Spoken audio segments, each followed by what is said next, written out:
Okay, how's it going, everybody? I hope you're all doing well.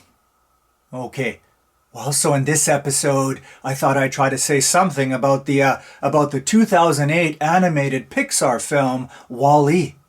For those of you who haven't had the good fortune of seeing it, it's a story about a little robot named Wall-E who's left alone on Earth to clean up after humans have literally left it a garbage dump and then taken off for a comfortable life on some space station somewhere in outer space.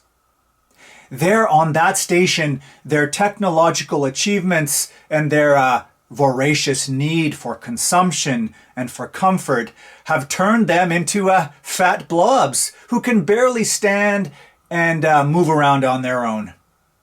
Basically, what the humans do is they spend their time sitting in front of screens, being moved around and cleaned and fed by robots. And because of this, they've lost the ability to think and to act and to have any genuine flesh and blood relationships. Okay, now here's the thing. There's something about all of this that hits a little too close to home, I think. And that's what I want to talk a little bit about. Okay. Actually, when I was watching it just recently for the second time, I thought of a few writers. So the first one that came to my mind was Dostoevsky. In particular, I thought about his novel, The Underground Man. Because there, the underground man is ranting and lamenting about the modernity of his own time. In particular, he's not too happy with the encroaching, materialistic, and scientific and technological rationalism of his day. That's to say, he's skeptical that what some see as a technological utopia just won't lead to the realization of heaven on earth that they think it will. But rather, what it will do is it'll lead to the elimination of humanity altogether. In other words, the question is, what's left of us after we've engineered not just our bodies, but our souls?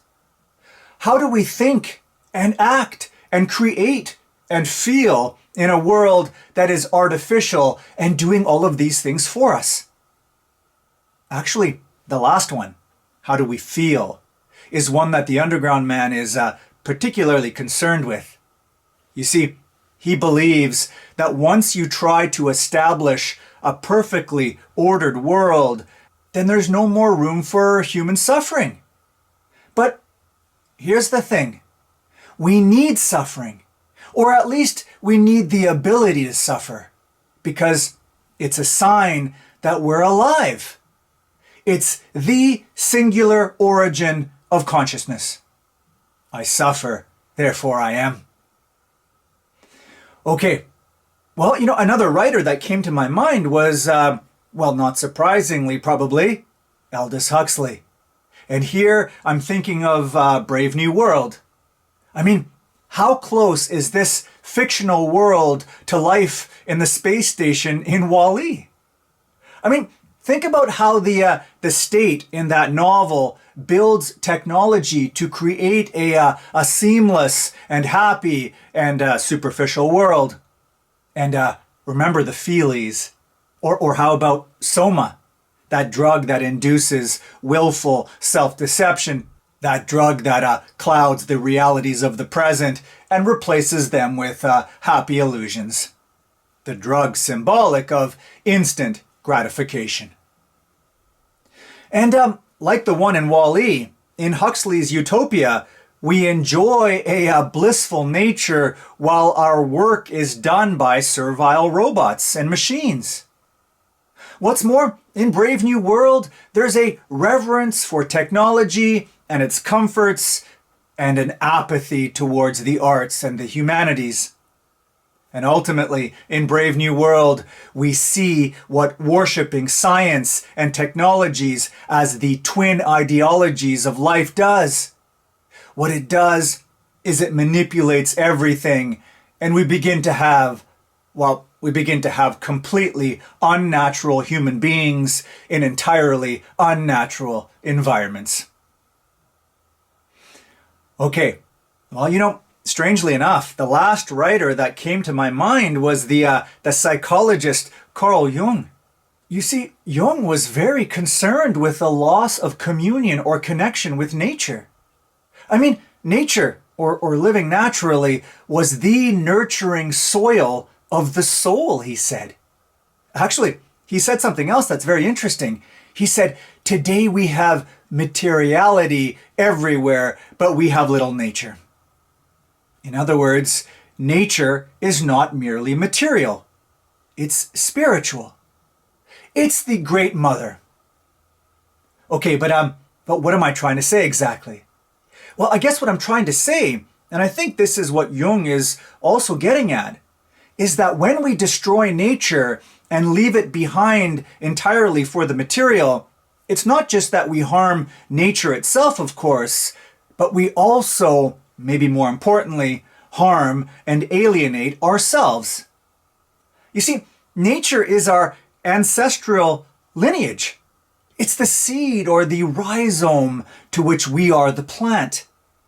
So to take off to space to live the easy life in an artificial space bubble like they do in Wall-E, that's to cut the umbilical cord through which you could argue the only true nourishment comes.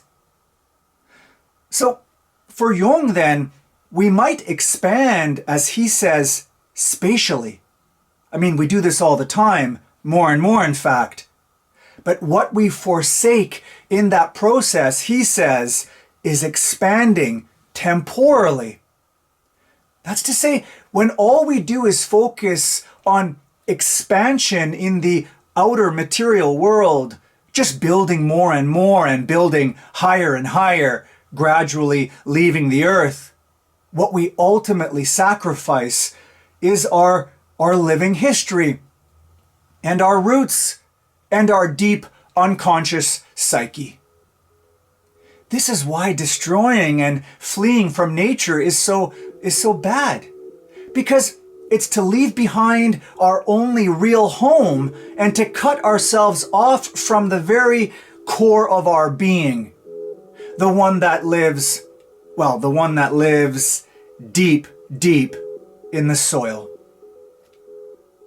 Actually, speaking of soil, I just want to say one more thing about that.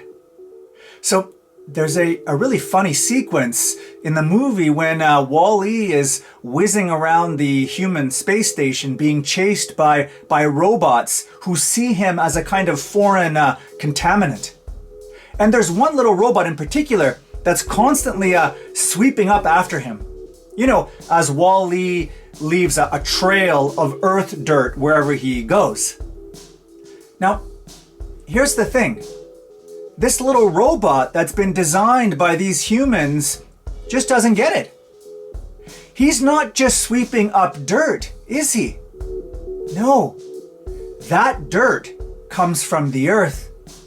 So what he's really sweeping up is the last vestige of soul or spirit. Bye for now.